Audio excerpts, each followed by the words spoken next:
Actu Soirceleur, merci à tous d'être au rendez-vous de cette émission de décryptage de l'actualité sur HK6 Télévision qui s'épanche essentiellement aujourd'hui sur cette crise institutionnelle entre la Cour constitutionnelle et l'Assemblée nationale de la RDC. Le président de cette institution, Vital Kamerhe, s'est adressé au président de la Cour constitutionnelle, Dieudonné Kamoleta, afin justement de lui montrer la nécessité de demander la levée des immunités d'un élu avant justement d'engager des poursuites judiciaires contre ces derniers. Nous analysons cette question ce soir avec M. Alain Kami, qui est cadre au sein de l'ADEFAT, analyste de questions politiques. M. Kami, bonsoir. Bonsoir, très cher Nathan. Bonsoir à mes co-débatteurs. Et je pensais que je suis dans un débat, habitué vraiment de débat. Bonsoir à mes très chers compatriotes que j'aime et que je porte jalousement à cœur. Parce que j'aime le Congo et j'aime son peuple. Et surtout, le Congo dans sa diversité linguistique, culturelle, dans sa diversité culinaire.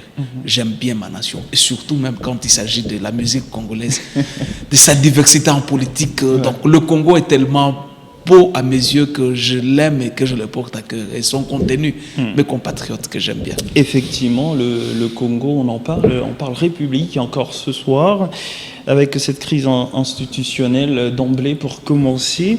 Selon vous, y a-t-il vice des procédures? Bon, parler d'une crise institutionnelle, je pense que c'est très tôt. Je relativise cela parce que cela implique beaucoup de subjectivité. Moi, je pense que c'est de la vitalité démocratique, c'est de la consolidation démocratique, un spectacle de la vraie démocratie qu'on offre au peuple congolais. On fait voir au peuple congolais, pas à travers les institutions actuelles, qu'il y a effectivement séparation du pouvoir. Le pouvoir exécutif, le pouvoir parlementaire et le pouvoir judiciaire qui doivent naturellement et légalement être séparés. Alors je crois que c'est encore une très bonne leçon démocratique qu'on est en train de donner à la population congolaise. Je préfère qu'on laisse le temps jouer amplement son rôle éducatrice, son rôle révélateur. Voilà, effectivement, Vital Kamerhe qui aimerait que Dieudonné Kamoleta puisse demander la levée des immunités de Augustin Matata Ponyo avant d'engager toute autre poursuite judiciaire. Est-ce un rappel au respect de la procédure ou une protection? Je pense que, comme je le dis dans ma dévancière, qu'il s'agit ici des ingrédients majeurs de cette démocratie qui semble être jeune, qui doit prendre de l'âge. J'ai suivi les animateurs de la Cour constitutionnelle qui disent que Matata Ponyo, on ne lève pas, voulais-je dire, on ne lève pas les immunités d'un élu deux fois. Il a été élu à la législature passée et il a été réélu. Et parce qu'il s'agissait de la législature passée, ses immunités étaient déjà levées, mais heureusement pour lui, il n'était pas condamné. La preuve indubitable, la preuve péremptoire est qu'il a postulé comme tout le monde parce qu'il n'avait pas un casier judiciaire entaché. C'est ainsi qu'il a postulé tout en sachant qu'étant élu, ses immunités étaient déjà levées. Alors, il s'est fait que leader d'opinion dans son Maniema natal, Matata Ponyo, a été réélu. Et les animateurs de la Cour constitutionnelle se justifient pour dire, écoutez, ces immunités ont été déjà levées. C'est un réélu, ce n'est pas un élu. Ils font ces distinguos. Alors, Vital Kamerhe aussi vient aussi pour dire, écoutez, il a été élu, pas comme député national, mais comme sénateur lors de la mandature passée. Mais cette fois-ci, c'est un député national. Et lui, comme président de l'Assemblée, il doit protéger les intérêts de chaque député sans parti pris. Donc c'est un beau scénario qui se passe au stade actuel. Alors la Cour constitutionnelle dit, mais écoutez, l'article 68 de la Constitution dispose que les institutions de la République sont la première institution, le président de la République, la deuxième institution, le Parlement, la troisième, le gouvernement, et la quatrième, le cour, les tribunaux. Alors, par rapport à la deuxième institution qui s'appelle Parlement, que vous soyez sénateur ou député national, vous êtes parlementaire. Et il s'appuie aussi à cela. Alors, voilà pourquoi je dis, c'est un très beau jeu démocratique qui enseigne aussi aux générations, à notre génération et aux générations qui viendront après nous, parce que cela va servir de jurisprudence. Alors, c'est là que je dis, laissons tout se dérouler avec le temps. Nous connaîtrons de quoi va en sortir, parce que nous allons y tirer tous une très belle leçon en politique et une très belle leçon démocratique. Effectivement, ce qu'on appelle crise institutionnelle de manière supposée, comme vous l'avez dit, entre l'accord constitutionnel et l'Assemblée nationale au sujet des immunités de Matata Ponyo. Que faire alors pour départager toutes ces responsabilités-là? Je crois bien que je suis de l'école politique qui croit en la constitutionnalisation de l'opposition, qui croit aux valeurs sacrées de l'opposition, qui croit aussi aux valeurs sacrées des institutions de la République, qui croit aussi qu'en ce jour, nous avons une justice qui ne se conçoit plus à Kingakati ou à Kashamata. Une justice qui ne se conçoit plus à LN ou quoi ça, comment on a appelé ça, le truc là, la résidence privée de l'ancien, du sénateur à vie. Nous avons une justice qui ne se conçoit pas à l'OUA. Nous avons une justice qui jouit de toute indépendance et de toute cette justice liberté. Le président de la République a estimé être comme une tache noire lors de son premier quinquennat. C'est très normal qu'il ait dit cela, parce que chasser les naturels revient au galop.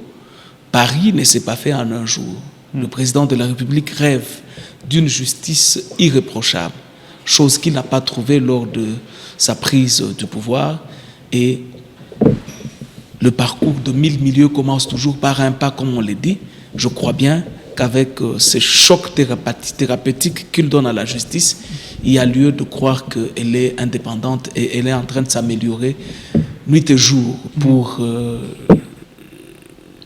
le bien-vivre du peuple congolais et pour le bien-être du peuple congolais. Parce qu'en réalité, la détention en justice, c'est une exception. Le chef de l'État veut être respectueux des textes qui disent que nous devons tous jouir de la liberté et du respect de nos droits fondamentaux. Que vous soyez opposant, que vous soyez du pouvoir, on est tous égaux en termes de devoirs et droits, surtout en ce qui concerne le droit fondamental. C'est là que je suis en train de dire qu'il faudrait qu'on laisse un peu du temps. Ça demande du temps, effectivement, parce que ici, il y a des doctrines, il y a des doctrinaires en termes de droit qui semblent donner raison à Vital Kamerhe. Toujours le juriste, il y a une frange qui semble donner raison au président de la Cour constitutionnelle. Et nous, de la défaite chère à l'honorable Jean-Louis Kalamba, le deuxième meilleur élu de la ville de Lubumbashi, nous nous disons qu'il faudrait qu'on observe, parce que nous avons de très belles leçons à y tirer. Alors, cette justice que vous êtes en train d'estimer qui a connu une évolution, est-ce qu'elle a encore d'autres progrès à faire jusque-là sous l'ère Tshisekedi? Effectivement, je crois qu'il y a du chemin à parcourir au niveau de la justice. Je crois bien qu'il y a encore du chemin. Les étudiants de la faculté de droit, quand ils sont à Kassaba, on leur dit, même à l'UNIKIN, que la plainte est gratuite. Mais allez au niveau de nos sociétés, allez au niveau de toutes les instances. Vous n'allez jamais vous plaindre gratuitement. Il faut toujours payer. Ce sont des antivaleurs que nous condamnons. Et je pense que nous avons marqué, le pouvoir en place a marqué le pas vers la bonne direction. Et que c'est un processus. Avoir une justice équitable qui n'a pas existé depuis belle lurette en République démocratique du Congo, c'est un processus, et il est aussi question de la volonté politique, comme le chef de l'État l'a. Et je crois bien que de beaux jours vont se pointer à l'horizon et que nous parlerons effectivement qu'il y a une vraie justice en République démocratique du Congo, parce que même la Bible reconnaît que la justice élève une nation. Donc la justice est un levier majeur dans le développement de notre très cher pays. Et nous, comme politiques, on a toujours demandé, plier même aux animateurs de la justice, de bien rendre la justice. Qu'il n'y ait pas une justice pour de pauvres et pour de nantis. Ça, je crois bien que nous, en tant que voix de sans-voix, chaque fois que nous avons cette petite occasion de nous adresser au public, dans ma peau du politicien et celui qui conçoit d'ailleurs que la politique c'est un apostolat, je crois bien qu'on a toujours fait cette demande aux animateurs de la justice et surtout même l'opposition. Le chef de l'État a toujours dit qu'il ne veut pas faire revivre aux opposants actuels ce que lui a vécu. Il a vécu des scènes horribles. Moi, je viens de l'opposition. J'ai vécu des scènes horribles. J'ai connu des humiliations et nous ne voulons pas que le même sort qui a été réservé à nous soit le même avec nos amis de l'opposition. Je l'ai toujours dit, ce Congo est grand et c'est un grand patrimoine pour nous, et de l'opposition et du pouvoir. Être opposant ne veut pas dire qu'on est ennemi. Nous ne sommes que dans l'adversité. Sur le plan politique, nous ne savons pas regarder dans la même direction. Mais au-delà de la politique, le foot peut nous unir, la religion peut nous unir, la musique peut nous unir, bien des choses peuvent nous unir, même nos appartenances aussi provinciales, tribales, ethniques peuvent nous unir, tout en sachant que le tribalisme est un grand fléau et que nous décourageons le tribalisme. Voilà, effectivement, cette affaire du parc agro-industriel de Boukangalonzo qui a connu une réouverture. Matata Ponyo s'est présenté aux audiences qui ont précédé, mais dans d'autres audiences, il a été absent carrément. Alors, la protection de Matata Ponyo par l'Assemblée nationale aurait-elle de ramifications politiques? Je ne pense pas qu'il s'agit d'une protection. Parce que déjà, le président de l'Assemblée nationale veut que toute la procédure soit respectée.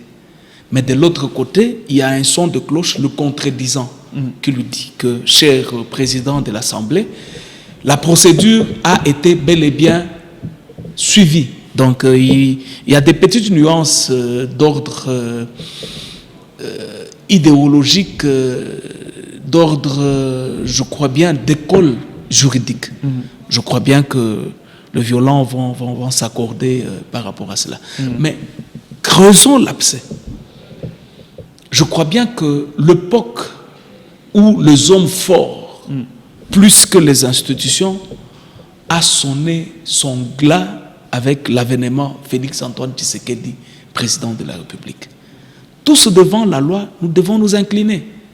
Tous devant l'argent de l'État, nous devons savoir que l'argent de l'État n'est pas une plantation nous léguée par nos grands-parents et penser en faire tout ce que l'on veut. Non, il s'agit de deniers publics qui demandent strict respect à quiconque gère l'argent de l'État. Et nous devons tous avoir cette notion, nous devons inculquer cette valeur fondamentale, ces idéaux fondamentaux, surtout dans la jeunesse. Parce qu'actuellement, je suis en train de voir le changement des tendances. C'est beaucoup plus de jeunes qui occupent des postes de responsabilité. Nous avons le maire de la ville qui est jeune, nous avons le gouverneur qui est jeune, le président de l'Assemblée jeune. Donc, cette tendance-là arrive. Et nous, comme jeunes, nous devons soutenir cette frange majoritairement et socialement très importante, mais chaque fois, tenir aux oreilles des jeunes pour leur dire, écoutez, il s'agit de la notion de la gestion de la République. Et vous ne devez pas gérer la République comme vous gérez un champ. Vous léguez par vos grands-parents et en faire ce que vous voulez. Et c'est cette notion-là qui a manqué à plusieurs. Matata Ponyo a eu à débloquer en termes de millions pour un projet agro-pastoral. Pas même une graine de maïs sortie de ce projet. Du chanvre qu'on a trouvé dans cette concession. Cela doit-il rester impuni? Ce sont là les questions que nous devons nous poser. Et si cela reste impuni, ça servirait aux générations qui viendront après nous de jurisprudence. Et la jurisprudence en droit est l'une des sources du droit. Je crois que nous devons décourager des actes de malfaisance dans la gestion des deniers publics. Voilà. Ça, je crois bien que ça doit nous pénétrer foncièrement et nous devons connaître cela. Voilà, en attendant la suite et l'issue de ce dossier, comme vous l'avez justement évoqué, ça demande beaucoup de temps, laissons le temps pour voir quelle serait l'issue de cette affaire. Monsieur Camille, merci infiniment d'avoir répondu à nos questions. C'est moi qui vous remercie. Je remercie infiniment le peuple congolais qui a fait un front patriotique par rapport à l'agression rwandaise. J'ai vu jeunes, maman, papa, enfants, se dire qu'il s'agit de notre nation. Nous ne pouvons plus accepter du néocolonialisme, nous ne pouvons plus accepter des tueries en masse, nous ne pouvons plus accepter des viols sur nos mamans, nous ne pouvons plus accepter la violation de droits fondamentaux du peuple congolais, et cela par des terroristes rwandais. Et cet amour de la patrie a désorienté l'ennemi qui a perdu le nord actuellement, qui a perdu la pédale, et ce n'est pas seulement le chef de l'État qui gagne, c'est le Congo qui gagne, et nous en sommes fiers. Et ceux qui ne veulent pas l'admettre, ils doivent savoir que c'est un malheur de ne pas reconnaître les victoires de sa nation. Merci beaucoup, monsieur Camille. Mesdames et messieurs, c'est la fin de Actu Soir. Merci à vous de nous avoir regardés.